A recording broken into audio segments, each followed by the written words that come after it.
Hi everyone, welcome to Watch Your Mouth, a show about oral health in Maine and why oral health is so important to overall health. I'm Kate Perkins, the director of the Watch Your Mouth campaign in Maine, and we are going to meet today with some Maine people who have tremendous expertise in how important this issue is and how it is so frequently overlooked. Joining us today is Dr. Dan Summers, a pediatrician in Augusta and Winthrop, also Dr. Wendy Wolf, the director of the Maine Health Access Foundation, and before she moved to Maine, a pediatric cardiologist in Texas, and Liz Rogers, the director of communication for Oral Health America, a large national group. We're lucky that Liz lives in Maine, which allows her to join us today. Thanks so much to all of you for joining us. I really appreciate your time. And I would like to start, if we could, Dan, with you. As a pediatrician practicing in this area, could you tell us a little bit about why children's oral health is so important? Most people don't realize that oral disease is the most common disease of childhood. It's actually 5 times more common than asthma, and everybody knows about asthma. And you can't be healthy without good oral health. So this is a significant health problem. The problem is that it's not really recognized as a significant health problem by most people, and so that's a significant problem for us, because if Maine's children can't be healthy without good oral health, it's important for us to maximize their potential by recognizing this as the significant health problem that it is. Great. Would you like to add anything, Dr. Wolf? I'd love to. Actually, I think one of the things we need to realize is when you think about oral health, or at least your teeth, most people feel they're talking about sort of cosmetics, how you look, shiny teeth, bright teeth, etc. But we really need to start thinking about teeth with regard to overall health, because, as Dan said, if you don't have good health within your mouth, really you're not having good health within your whole body. It's not just a matter of sort of looks, it really is a matter of health. And until we start having that conversation, people aren't going to realize the intimate relationship between good oral health and being healthy overall. Along those lines, the Centers for Disease Control recently produced a study reporting that dental caries or cavities is getting worse among our youngest children, but we're receiving improvements in some of our older children. Can you help us understand that a little bit more, Dan? Well, that's a very good question, Kate. We actually know what can be done to treat and prevent this infectious disease.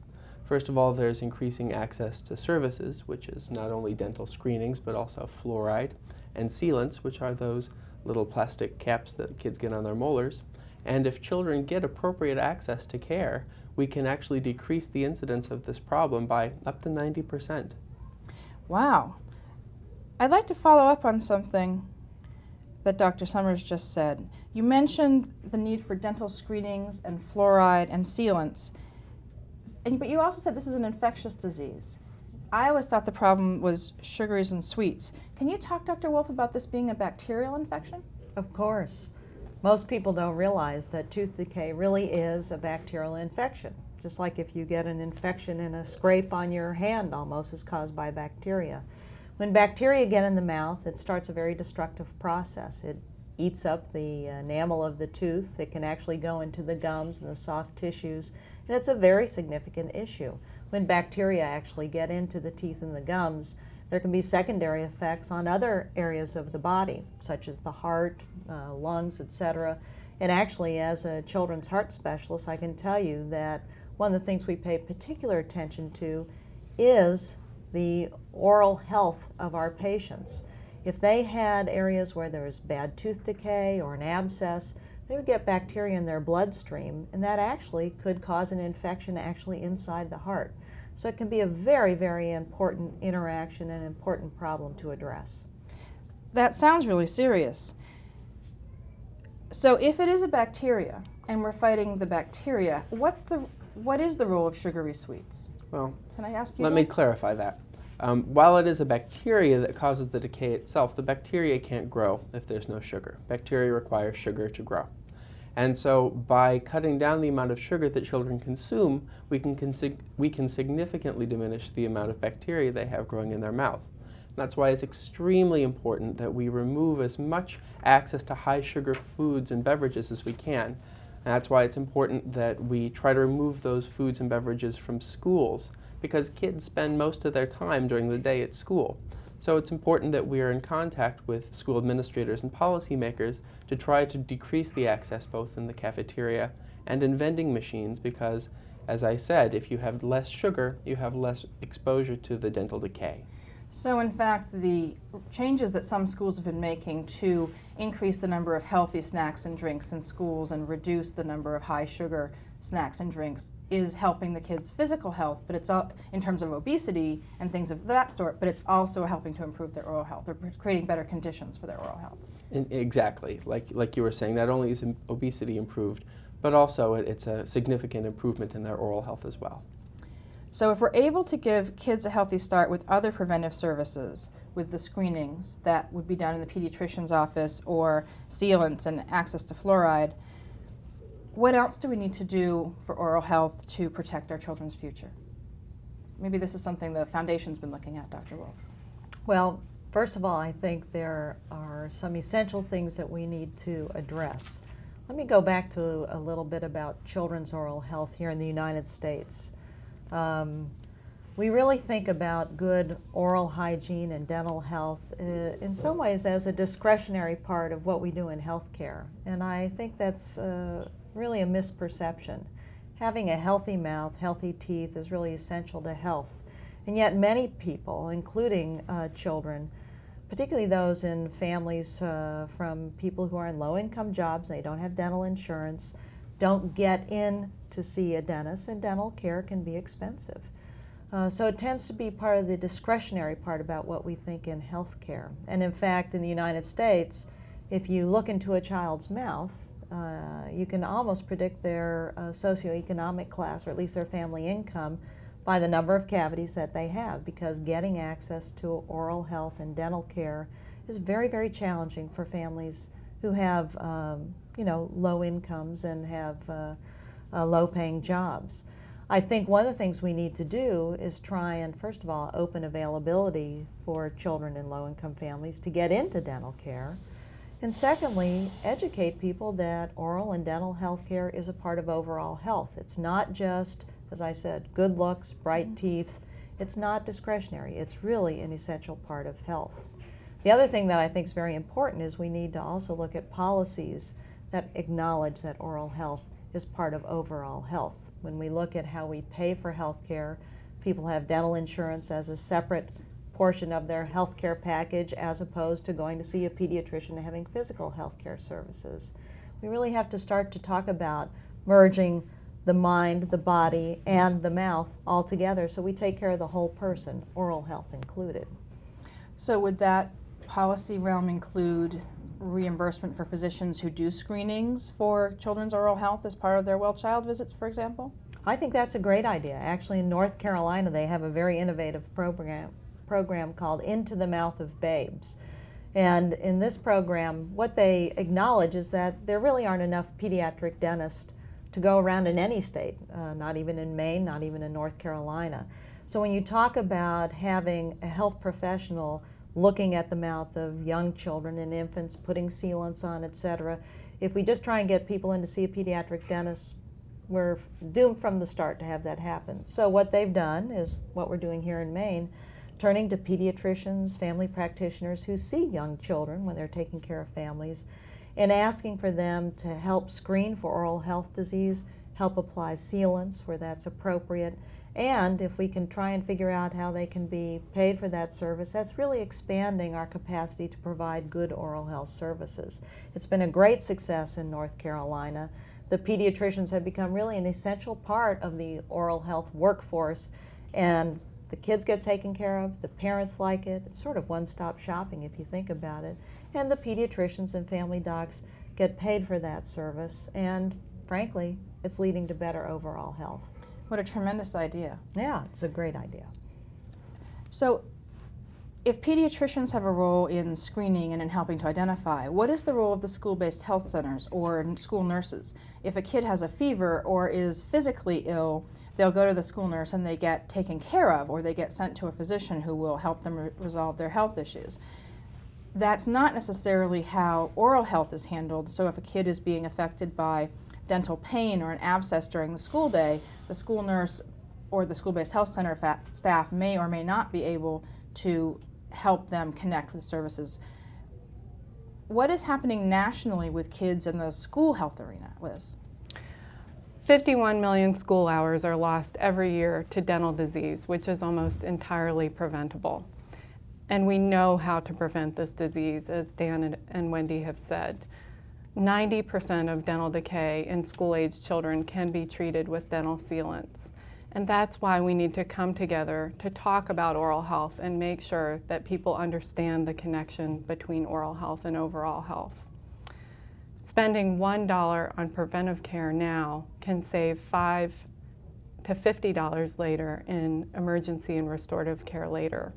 That's so a this lot really of money. is a priority, and it's cost effective.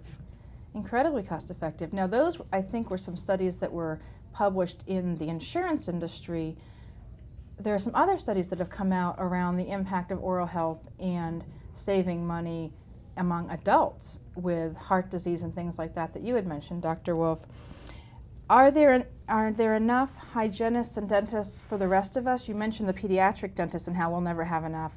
What about providers of dental care for the adults in Maine? I wish I could say that there were. Certain areas of the state have enough dental professionals. Certainly in Cumberland County, there's a greater concentration of dentists and hygienists. But really, Maine is a tremendously rural state. So when you start to leave our what we call urban centers, I'll say that tongue-in-cheek here in Maine, really the number of oral health professionals gets very, very short once you leave the borders of Greater Portland and the Greater Augusta area. In fact, in most rural areas, there's a real shortage of dentists and dental hygienists to go around. But you know, I want to say there's some very innovative solutions that folks have brought to local communities in rural areas to address this issue. And I'd really like to share one which I think is a tremendous program. It's in Washington County, which is our poorest county in Maine, and there are some dental hygienists in Washington County that work with the schools.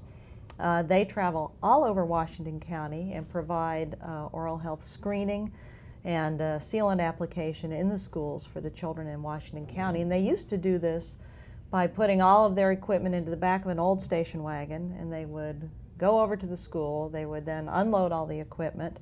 They would set it up in whatever space was available, you know, sometimes supply closets, a gymnasium. It may have been a restroom even one time that they did this, and they actually would then screen the children, do the sealant application, load the equipment back up into the station wagon, and drive back to their home base, and next morning get up and do it again. Well, you can imagine that Washington County is a pretty big place. It's a lot of driving, it's a lot of kids to take care of, and plus it's a lot of moving equipment in and out. And so they came to the foundation and actually asked us to help them buy a van that they could convert into a mobile dental van. And with their great ingenuity, what they did is they found a used van that actually used to transport fish. And they cleaned it up, painted it up, bought some equipment that actually sit inside the van now. And they actually held a local competition for school children to help name the van. It's been called the Tooth Fairy. It's got great graphics. It drives all over Washington County now. And thank God these poor ladies don't have to take the equipment in and out anymore when they go and do the sealants at the schools, but they just drive up in the van, everything is there, and they can take care of the children much more efficiently. They're providing a great service, and it's the sort of local strategy that I think helps expand our ability to bring oral health to kids in rural areas. Wow, that does sound exciting. I suspect it would be a little too expensive to try and do that everywhere if we think about the initial cost outlays, but again, when we think about the return on those investments, it would be a tremendous cost savings if we were able to have local strategies that were that effective and that ingenious everywhere. Now, short of that, I know there are about 125 schools that have some kind of program where hygienists come in to do sealants or fluoride rinses or cleanings of some sort. Half of our third graders have a history of dental decay in Maine, and our rates are worse than in many other states. I'd like to come back to you at this point, Dan. What more do we need to do with so many of our third graders who have just gotten their adult teeth already having dental decay? Well, what we can do is we can try to maximize the services that we already have and as early as possible. Now, this is really something that should be taking place in preventative health exams even as early as 1 year. And physicians can be doing more to refer the higher risk kids, like Wendy was saying, those that are in certain socioeconomic classes or seem to have signs of decay early on, can try to refer them as early as possible to receive preventative health visits. And this is something also that would benefit from greater coordination between physicians and hygienists and other oral health or general health practitioners in the area.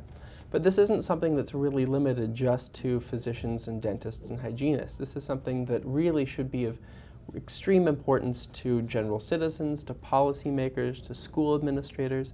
It's something that everybody needs to take very, very seriously because, as has been mentioned frequently, this is a problem that really affects so many of our children and it can really affect their futures and is so preventable. So can we make sure that all of our kids have this opportunity to get good preventive care? Liz, you also mentioned this being the most common disease. Can we talk about some of the consequences and what else we can do from your perspective nationally? It's absolutely true. Dental disease, which has long-term consequences to health, well-being, and employability, is 5 times more common than asthma. And we need to come together to make sure that oral health is a priority for the state. One thing that we can do is talk to our policymakers and make sure that they understand the importance of children's oral health to the future of our state, to our workforce, and to our economy. The other thing that we can do is support programs that bring services to children like Maine Care and make sure that there are provisions for oral health, for reimbursement for services that are being done by pediatricians, and that reimbursement rates are appropriate to bring healthcare providers into the system. Mm-hmm. We, as Wendy mentioned, we fund a number of programs across the country that are bringing services to children, and we see very similar situations with a lot of ingenuity on the community level to bring oral health services to kids. And I think the policies that we can help create in the state of Maine will only support the ingenuity and the passion that we see at the local level in trying to address this issue that is off the radar screen for so many leaders and decision makers, but is really something that school nurses see, that parents see, and that kids are experiencing. Well, that's part of what I like so much about the Watch Your Mouth campaign and the Maine Dental Access Coalition is that we are bringing together people who work in a range of fields, who are excited about bringing solutions to the community, talking with peers and families, and raising consciousness around how important this is. You mentioned you had an example you wanted to talk about, Dr. Wolf. Would you like to do that now? Sure. Actually, I just want to elaborate a little bit on what Liz was saying. Let's go back to the concept of good oral hygiene as sort of a cosmetic concern, because a lot of people really consider it so. And let's talk about the effect of bad oral health on children. One of the things that we found is that particularly in children in low-income families who have not seen a dentist, thinking about oral health in the way that you and I might think about oral health is really not sort of part of the way people were brought up, to see a dentist every 6 months, to brush your teeth morning and night, to really pay attention to your teeth. So I think we need to both educate people about the importance of oral health and that it's not just a cosmetic concern, it really is a health concern. One of the things that I think is very important that research has shown that in children, oral health problems can really limit children's ability to learn. Let me take you for a moment and think, have you ever had tooth sensitivity to cold or hot, or have you ever had a toothache? Well, I have, and I can tell you that when your teeth hurt or you have a problem, it's painful. It's hard to concentrate. You avoid doing things so not to agitate it. And you think of a 3rd grade child sitting in a schoolroom who has a large cavity or maybe the beginning of a dental abscess, and Johnny's supposed to be paying attention to the book and responding to the teacher. Well, poor Johnny has so much pain in his mouth he can't concentrate on what he's supposed to be concentrating on in school. It affects speech, it affects people's self-esteem. It has really far-reaching impacts that we don't think about. And in fact, in the adult population, one of the things that adults consistently cite that when they're going to interview for jobs, if they have not had appropriate oral hygiene and they've lost teeth or their teeth are not in good shape, people's self-esteem is not good. When they go for a job interview, the perception of how they are, sitting at a front desk greeting customers, it really is a detriment to how they can present themselves to the world and in employability. A lot of people with bad teeth, actually, when they talk, they'll cover their mouth up because they're aware that their mouth is not pleasant to look at. So there are really far-reaching implications. In fact, one of the things I'd say is it'd be interesting to have a gubernatorial campaign and put up the poster of most of the people running for office who usually have pretty nice-looking teeth, and then blacken or have them lose a couple teeth, and look at what the public perception might be of individuals running for office or movie stars or whatever. It really does make an impact, and it's a significant one that we should pay attention to. So it's the individual economic impact of employability as well as the health impact for individuals and the communal economic or health effects that we need to pay attention to. Exactly. Wow, well that's an interesting sort of approach to take to it, and one that I think I've heard as we've gone out with Watch Your Mouth and spoken to Rotary clubs and chambers of commerce and other civic groups in the community. We try to raise some of these issues, and that awareness is just beginning, I think, to find its way into the general conversation. So part of what we're hoping this conversation will achieve is to help us get those messages out there and to get more people involved in the conversation. Wouldn't it be lovely if not just the gubernatorial candidates in any given year, but even every civic group, every Elks, every Rotary had an annual speaker who talked about oral health and how vital it is, what the economic implications are of people missing work because of a tooth abscess, kids missing school and their ability to learn, and making sure we have a workforce that is ready and able to be out there working for us. Prevention really is going to be crucial. It does save money. We know we have to do it for our children and also for ourselves. I'm aware of an initiative this year where policymakers are being asked to consider the notion of expanding Maine care coverage for pregnant women to encourage and promote more oral health care for women while they're pregnant, because there are some studies that suggest that not only is it safe for the woman, but it may help improve the outcomes in terms of their pregnancy and get the kid off to a better start for their own oral health. That's not all firm, but it's an interesting notion that we need to potentially even expand our care for pregnant women or for adults in general in Maine care. But it looks like we'll have to do a lot to convince more Mainers to go into the dental field in addition, or convince more pediatricians to get engaged. I'd like to give everybody a chance for a couple final thoughts or comments, and maybe Dan, would you like to go first on this? Well, sure, and you touched on what I would say at the very end of your comments there.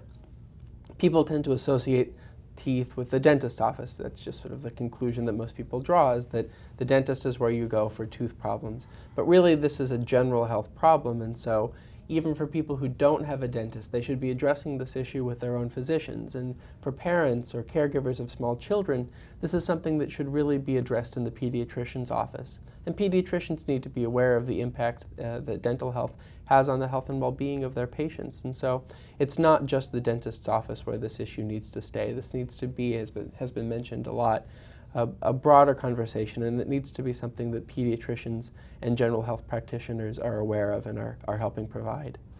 So brushing and flossing is not enough. There are a range of providers who can help us address these issues. Liz, what are your thoughts on that? I would say that for children, my message is that prevention really is essential and such a no-brainer. It saves money, it protects children's overall health, and it will help us create a healthy Maine. And in terms of the overall provider pool, I think it just makes common sense to begin to spread this message out beyond those who regularly talk about it. So talking to pediatricians and other healthcare providers and bringing them into the fold and making sure that some of these services are reimbursed is a key component to that. And we're not only seeing it in Maine, but we're also seeing these movements across the country. So I would encourage Maine to continue to be the leader that it is on so many issues. Thanks, Liz. It looks like you'll get the final word, Dr. Wolf. Well, I'll just say, let's keep merging the mouth back into the whole concept of the body. We really need to see that oral health is essential to overall health. And in fact, I think the evidence, which you mentioned, say, with preventing premature birth and the relationship between an expectant mother's oral hygiene and the risk of having a premature baby, studies like that are coming out now more and more frequently. So we understand these interactions better, and it really makes the argument that good health starts in every part of the body, including the mouth. Thanks so much to all of you for joining us today. And thanks to those of you who watched and listened to what we had to say. I hope you'll consider taking action on these ideas. And one of the ways you can do that most easily is to go to our website, www.watchyourmouth.org. Or you can call our office. In Augusta, the number is 207-622-7566, extension 248. We'd be happy to help connect you with programs and services in your area and give you ideas on how you can get involved locally in improving kids' oral health.